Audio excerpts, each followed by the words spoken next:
আন্তর্জাতিক সংবাদে আপনাকে স্বাগতম। জানিয়ে দিব বিশ্বের আলোচিত কিছু গুরুত্বপূর্ণ আন্তর্জাতিক সংবাদ। যুক্তরাষ্ট্র ইচ্ছাকৃতভাবে মধ্যপ্রাচ্যে উত্তেজনা উস্কে দিচ্ছে, অভিযোগ চীন রাশিয়ার। জানিয়ে দিব ক্যান্সারে আক্রান্ত ব্রিটিশ রাজা চার্লস। এদিকে বিপদে পড়েছে নরেন্দ্র মোদী সরকার, ভারতকে কড়া হুঁশিয়ারি দিচ্ছে পাকিস্তানের সেনাপ্রধান।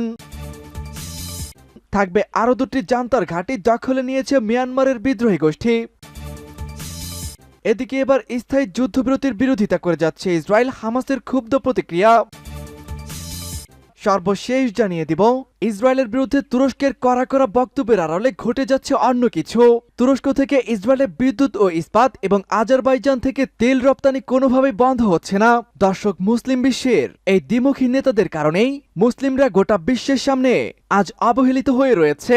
তুরস্কের প্রেসিডেন্ট রজব তাইয়িপ এরদোয়ান তিনি উপরে উপরে ইহুদিবাদীদের ধুয়ে দিলেও ইসরায়েলের সঙ্গে তুরস্কের সমস্ত ধরনের বাণিজ্য এবং অন্যান্য বিষয়াদি তিনি ঠিকঠাকই চালিয়ে যাচ্ছেন।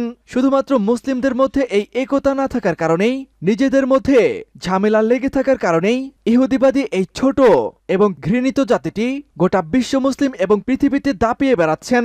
যদি মুসলিম বিশ্বের একতা থাকতো তবে এই ইসরায়েলকে ধ্বংস করতে 24 ঘন্টায় যথেষ্ট হতো। দর্শক, এই দ্বিমুখী নেতাদের আপনি কিভাবে দেখেন?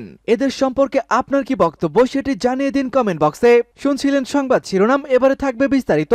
তার আগে আমাদের ভিডিওটিতে একটি লাইক দিন এবং চ্যানেলটি সাবস্ক্রাইব করে পরবর্তী আপডেট সংবাদ সবার আগে পেতে আমাদের সাথেই জুড়ে থাকুন। যুক্তরাষ্ট্র ইচ্ছাকৃতভাবে মধ্যপ্রাচ্যে উত্তেজনাকে উস্কে দিচ্ছে, অভিযোগ রাশিয়া চীনের। যুক্তরাষ্ট্র ইচ্ছাকৃতভাবে মধ্যপ্রাচ্য উত্তেজনা উস্কে দিচ্ছে বলে অভিযোগ করেছে রাশিয়া ও চীন। মস্কো ও বেইজিং এর ভাষ্য, ইরাক ও সিরিয়ায় ইরান সমর্থিত গোষ্ঠীগুলোকে লক্ষ্য করে চালানো মার্কিন বাহিনীর হামলায় অঞ্চলটিতে উত্তেজনা বাড়িয়ে দিচ্ছে। গতকাল সোমবার জাতিসংঘের নিরাপত্তা পরিষদের বৈঠকে ওয়াশিংটনের বিরুদ্ধে এই অভিযোগ তোলা হয়।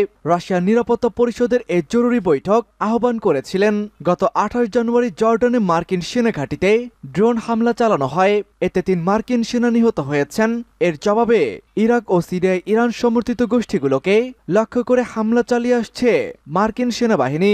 গত শুক্রবার রাতভর দেশ দুটির কয়েক ডজন লক্ষ্যবস্তুতে হামলা চালানো হয়েছে। এসব হামলার জেরে গাজায় চলমান ইসরায়েল হামাস যুদ্ধ একটি আঞ্চলিক সংঘাতে পরিণত হতে পারে বলে আশঙ্কা তৈরি হয়েছে। রাশিয়ার রাষ্ট্রদূত ভ্যাসিলি নেভেনজিয়া বলেন, এটা স্পষ্ট যে যুক্তরাষ্ট্রের বিমান হামলার লক্ষ্য সুনির্দিষ্টভাবে ইচ্ছাকৃতভাবে সংঘাত বাড়ানো। চীনের রাষ্ট্রদূত জুম জ্যাং প্রায় অভিন্ন অভিযোগ করেন। তিনি বলেছেন, যুক্তরাষ্ট্রের এই পদক্ষেপ অবশ্যই মধ্যপ্রাচ্যে ইটের বদলে পাটকেল ছোড়ার সহিংসতার দুষ্টচক্রকে আরও বাড়িয়ে তুলবে।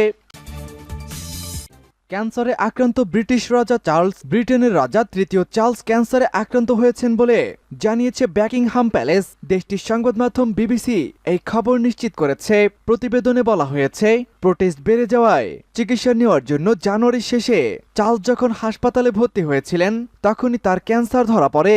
তবে তিনি প্রোটেস্টের ক্যান্সারে আক্রান্ত নন। ঠিক কোন ধরনের ক্যান্সারে তিনি আক্রান্ত হয়েছেন তা প্রকাশ করা হয়নি। তবে বাকিংহাম প্যালেস এক বিবৃতিতে বলেছে, সোমবার থেকে রাজার নিয়মিত চিকিৎসা শুরু হয়েছে। রাজা তার চিকিৎসা নিয়ে পুরোপুরি আশাবাদী এবং যত দ্রুত সম্ভব ফিরে আসার অপেক্ষায় রয়েছেন। ভারতকে কড়া হুঁশিয়ারি পাকিস্তান সেনাপ্রধানের। নিয়ন্ত্রণ রাখায় পাকিস্তান সেনাদের উপর কোনো হামলা হলে কঠোর জবাব দেওয়া হবে বলে হুঁশিয়ারি দিয়েছেন দেশটির সেনাপ্রধান জেনারেল আসিম মনির। জম্মু কাশ্মীর সীমান্তে ভারত সেনা সংখ্যা বাড়ানোর ঘোষণার পর এই হুমকি দিয়েছেন তিনি। খবর এনডিটিভির। সোমবার লাইন অব কন্ট্রোল বা নিয়ন্ত্রণ রেখা পরিদর্শনে যান পাকিস্তানের সেনাপ্রধান। সেখানে সীমান্তে দায়িত্ব পালনকারী সেনাদের সঙ্গে সাক্ষাৎ করেন, তাদের সহিংসতার প্রশংসা করেন। একই সঙ্গে তার কথায় উঠে আসে ভারত প্রসঙ্গ। এ সময় নিয়ন্ত্রণ রেখায় পাকিস্তান সেনা সদস্যদের উপর কোনো হামলা হলে তার কঠোর জবাব দেওয়ার হুঁশিয়ারি দিয়েছেন। জেনারেল আসিম মুনির বলেন, সীমান্তের ওপার পাশ থেকে যে কোনো আঘাত ঠেকিয়ে প্রয়োজনীয় ব্যবস্থা নিতে তারা পুরোপুরি প্রস্তুত রয়েছেন।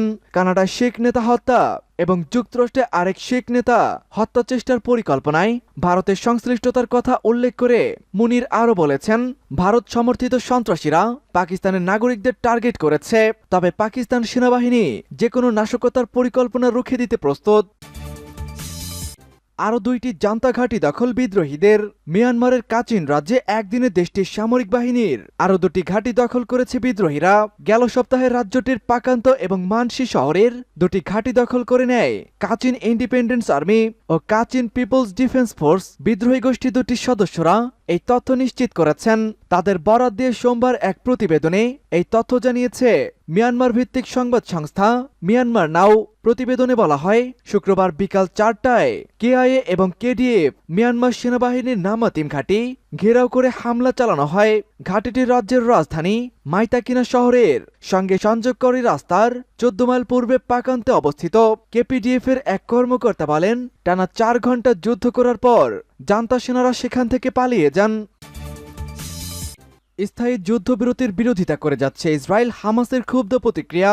গাজা উপত্যকায় স্থায়ী যুদ্ধবিরতি প্রতিষ্ঠা হয় এমন যে কোনো চুক্তির বিরোধিতা করায় ইসরায়েলের বিরুদ্ধে ক্ষুব্ধ প্রতিক্রিয়া জানিয়েছে ফিলিস্তিনের ইসলামী প্রতিরোধ আন্দোলন হামাস গোষ্ঠী। এটি বলছে, ইসরায়েলিরা গাজা উপত্যকায় অবরোধ আরোপ করে দেখে সেখানে সামরিক হামলা চালিয়ে যেতে চায়। হামাসের লেবানন প্রতিনিধি ওসামা হামদান সোমবার রাতে বৈরুতে এক সংবাদ সম্মেলনে এই কথা জানিয়েছেন। তিনি বলেন, ইসরায়েল আসলে গাজায় স্থায়ী যুদ্ধবিরতি না দিয়েই তাদের পণবন্দীদের মুক্ত করে দিতে চায়। হামদান বলেন, মধ্যস্থতাকারী একটি চুক্তি চূড়ান্ত করার জন্যই চেষ্টা করে যাচ্ছেন, তবে আমাদের দাবি পূরণ না করে কোনো চুক্তি চূড়ান্ত হবে না। হামাসের এই পলিটিব্যুরো নেতা বলেছেন, স্থায়ী যুদ্ধবিরতি প্রতিষ্ঠা করে গাজা থেকে ইসরায়েলি সেনাদের পুরোপুরি প্রত্যাহার করে নিতে হবে এবং এই উপত্যকার উপর থেকে 17 বছরের অবরোধ তুলে দিতে হবে। এর আগে শনিবার রাতে হামদান তার আগের সংবাদ সম্মেলনে বলেছিলেন, আগ্রাসনের শুরু থেকেই হামাস সবসময় গাজা উপত্যকার উপর ইসরায়েলি বর্বরচিত গণহত্যা বন্ধ করে এমন যে কোনো প্রস্তাব নিয়ে আলোচনা করতে নিজের প্রস্তুতির কথা ঘোষণা করে আসছিলেন। ইসরায়েলের বিরুদ্ধে তুরস্কের কড়া কড়া বক্তব্যের আড়ালে ঘটছে অন্য কিছু। দখলদার ইহুদিবাদী ইসরায়েলের সাথে তুরস্কের প্রেসিডেন্ট রজব তাইপ এরদোয়ান সরকারের ঘনিষ্ঠ সম্পর্কের বিরুদ্ধে তুরস্কের জনগণের ব্যাপক প্রতিবাদ বিক্ষোভ অব্যাহত রয়েছে। ইসরায়েলের ব্যাপারে প্রেসিডেন্ট এরদোয়ান সরকারের দ্বৈত নীতির বিরুদ্ধে তুরস্কের জনগণ বিক্ষোভ এই প্রথমবার নয়। গত সপ্তাহে তুর্কি তরুণদের একটি দল ইসরায়েলকে বিদ্যুৎ সরবরাহে নিয়োজিত প্রতিষ্ঠান জৌল হোল্ডিং এর সামনে